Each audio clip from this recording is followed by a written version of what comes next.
Small businesses provide about 55 to 60% of the jobs in the state. That's who's going to pay it. Yep. That's who's going to pay it. Yep. Guys like me who aren't tied here geographically, I'm out. Right?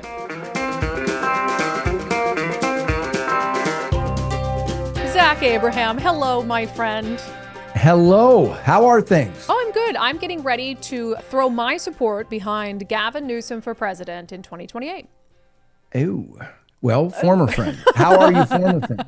Yeah. No, I'm not going to do that. But it is funny how he shapeshifts, isn't it? He's a great politician. Sure. But if you're stupid and can't see through him, but right, yes. Right. Like he's like a QVC salesman. He's like, remember like Ron Popeil? You don't remember him? He had this hair that you could spray on your head. He had the Popeil, whatever. Okay. I'm probably before my time. I'm young. Go ahead. It probably is. That's right. Way to age me. Hey, speaking of which, somebody said the other thing. They go, we're closer to 2050 than we are 2000. Yeah. I graduated in 2000. From that what? Hurt. From high school? Yeah. Oh, yeah. You're not that old then.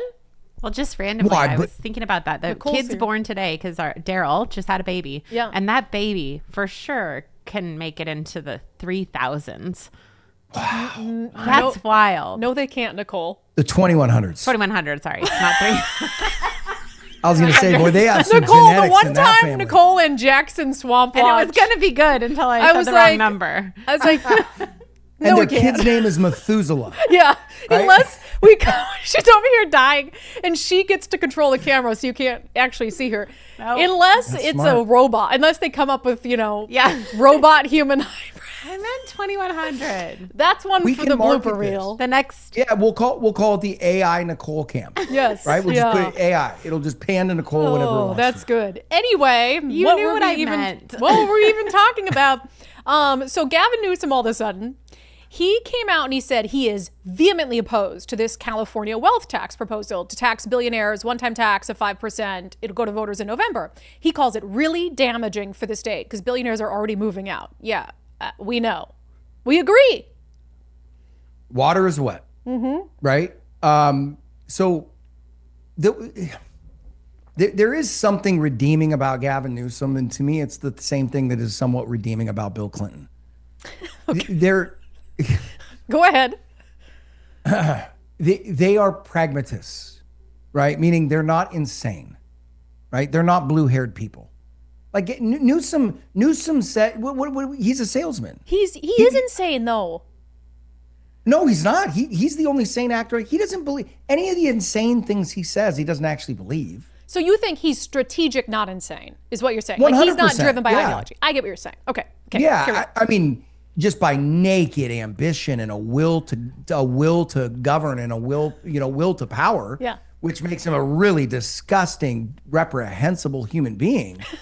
But he's not going to cut his nose off to spite his face. Yeah. Like they're sitting there going, so you're asking all the rich people to leave our state? That's probably not a good idea. Yeah. You know what I mean? Like that makes sense. Unfortunately, his friends to the north don't really get that. And I love all this. There won't be any capital flight. You're not rich. How do you know? Yeah.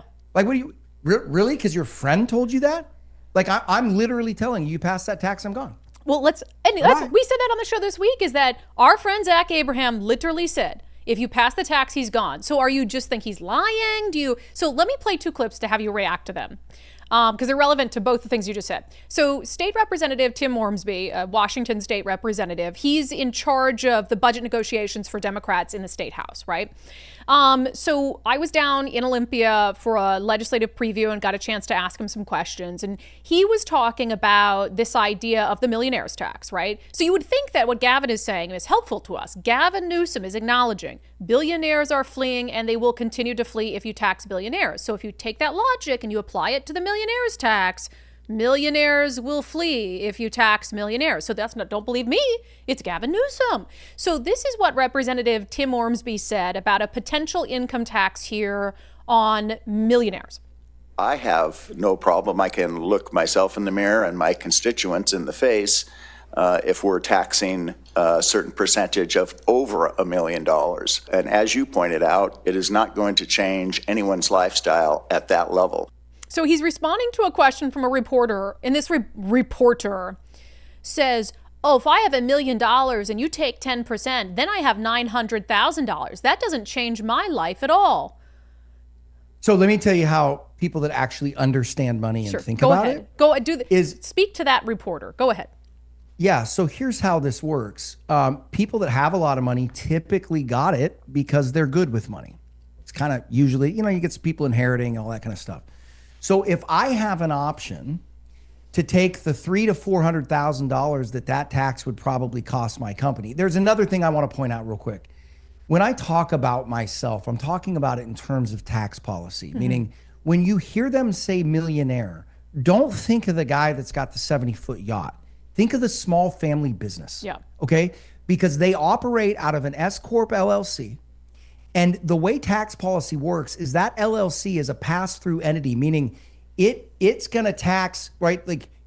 Whatever my company makes, the way the government treats it is as if it's all my income. Right. Well, but of course it's not, because I've got capital I got to keep on hand. Yep. There's all these other things I got to do. So I could sit there and be like, Bulwark made $3.5 million last year.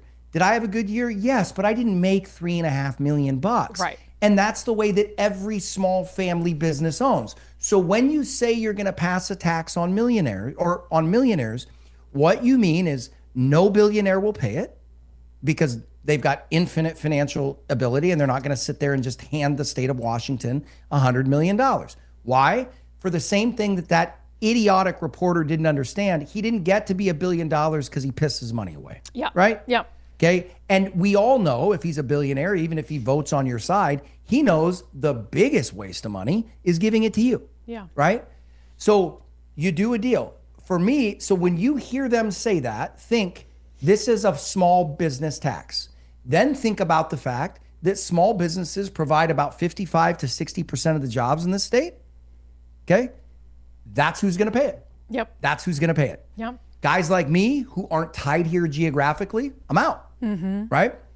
I'll maintain my house here, but I'll live here less than 6 months a year. Yeah, it's easier to move a business like yours than it is, say, like a roofing business or a plumbing business where you've got all these customers and you've got the infrastructure here. So you're totally right. It's a great comparison. And what the simplistic nature of this reporter, obviously this reporter isn't a millionaire, but he was asking this question like, well, why would I care if I have $1 million and then I have 900,000? It's like, but you also realize that this wouldn't be the only tax they pay, right? Like, they're not going home with $1 million. They got their federal income tax, all their bills, all the tax, gas tax, property taxes. So by the time the state also takes 10%, they're down to like $500,000. Yeah. Well, so I'll just tell you, here's the thought. Okay. I look at that, and that tax will probably cost my business about $300,000 to $400,000 a year. Crazy. Okay? So $3 million still buys you a really nice place in Phoenix. Okay, you still get a really nice place. The retained tax payments, if I move down to Arizona, after 3 years, the retained tax payments will pay 50% of the cost of that house. Yep. Why would I give that to the government? It costs me nothing. Why would I do it? That's idiotic. No, now I've got another house that 3 years just off the tax savings will be 50 to 60% paid off. Got another beautiful home down in Phoenix. You think I'm just going to sit here and voluntarily hand that to you? Why would I do that? You're an idiot. I wouldn't. Yeah. That's nuts. Well, so I'm not going to do it. No. And so I got to play you a second clip, which I'm sure you're going to scream at your screen just like I did when I was sitting so I'm sitting like 10 feet from this guy as he's saying this, and you can only imagine my facial expressions. So there's this conversation about capital flight that comes up, and somebody is asked about, well, are you concerned about, the threats that millionaires will just up and leave? And so again, this is Rep. Tim Ormsby. He is the man in charge of budget negotiations for Democrats in the House. Here's what he had to say about capital flight, or the lack thereof. The idea that we have capital flight, I have not seen any evidence of that whatsoever. You said you've seen no evidence of tax flight or wealth flight. Forbes estimates Jeff Bezos saved $954 million in capital gains taxes by moving to Florida. So what do you mean you've seen no evidence of tax flight? That's one example, and I believe that if you unpack that, it was for personal reasons, not business reasons or dollar reasons. That's where he originated. He returned home. He built his wealth here in this state because of the infrastructure and ability and technical expertise that we have. My understanding is his situation was personal, not based on tax liability, but for personal reasons. Does he really believe that? So of course, the $1 billion he retained had nothing to do. They can't believe their own bullshit. Pardon my language. They can't believe it. There's no way. I don't think they do. I would like to believe they don't. But it was so funny because I had the same reaction sitting there when he said, I've seen no evidence of capital flight. And of course, I'm in the front row just waiting. I was like, oh God, I cannot believe he said that. Jeff Bezos. And so I got a chance, of course, to just point that out. And for him to say, oh, no, it's just to be with his mom. It's like, I've got a list. I've got a list of probably 15 to 20 clients I could send him right now that have left the state of Washington for tax purposes. He doesn't want to see them, Zach. He doesn't want to see it. He wants to live in blissful ignorance. Here's the killer. Their goal is to get more tax revenue, right? Yeah, you'd think. They're not going to get it. Like that's it's like a Jerry Maguire moment, right? It's like, help me help you. Yeah. Do you want more revenue? Then make it a place that attracts capital. Yeah. It's not rocket science. Yeah, it's pretty wild. So I got a good kick out of that. I mean, I cannot control my facial expressions at those things because I'm trying to be professional, obviously. But then I'm thinking, you haven't seen any evidence of capital flight? And I love how when I point out the Jeff Bezos example, he goes, well, that's one example. I go, what do you mean one? It's the only one that matters. I was like, well, then I can't. Crazy. Recently, I heard one of them say, like, look, one of the reasons we've got this budget shortfall is we've had people moving out of the state. And I'm like, why is that? Right. Why do Come on, take what, you're almost there, buddy. One more step. It has to do with, it's capital flight and also the fear of having your kids' genitals cut off without your permission. And that's got a part to do with it too. That is a big one. That's a Kinda. That is a big, honestly though, that is a big one. Yeah, it's like, Yeah. This is one of the most beautiful places on earth. There's not a lot of reasons that a family picks up and leaves, unless it's like they're forced to or things got so bad and that's what's happening. All right. And internally, I think one of the reasons that they ignore that is I think that there is a line of reasoning in there is that the people that are leaving, we don't want them here. You know what I mean? Yeah. We're becoming more blue. You hear them talk about redistricting. Mm-hmm. Well, I'm going to look at them and be like, apparently you've never read Atlas Shrugged, buddy. Because you're about ready to have your Reardon Steele moment here. Because everybody, he left here because of he was here, built his business because of the infrastructure. Yes, and now he isn't. And now SpaceX, right? He clearly is choosing to start different businesses anywhere but Washington. Get a clue, dude. That's your biggest clue, right? And the fact that he says it in his answer and it doesn't quite compute to him. He's in his answer. He has the answer. He has the answer to the problem. Right. And well, he doesn't understand it. I don't mean to make it personal here, but I'll say it as nice as I can. Like a lot of his fellow colleagues in the Washington State House of Representatives, the man doesn't exactly sound like he's splitting the atom in his free time. Yeah, I have to agree.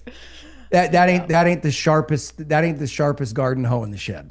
Well, and if you would take umbrage with that, I would just say, well, then stop acting so dumb. If you're not dumb, stop acting so dumb. Yeah, right. Don't insult my intelligence. Like, you passed a cap gains tax, and we're just gonna scoot past the $1 billion that was purposely run away. That's kind of a big number. Yeah. We're not talking about $20. It's just willful ignorance and idiocy. It's just exhausting. Wild. All right, Yeah. Zach, good stuff. I think that you and I are going to have plenty to talk about this legislative session. Maybe you should come to Olympia with me to one of these press conferences and ask them some questions.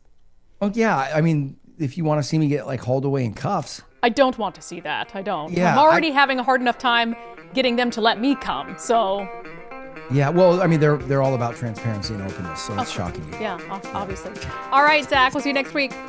All right, thanks for having me.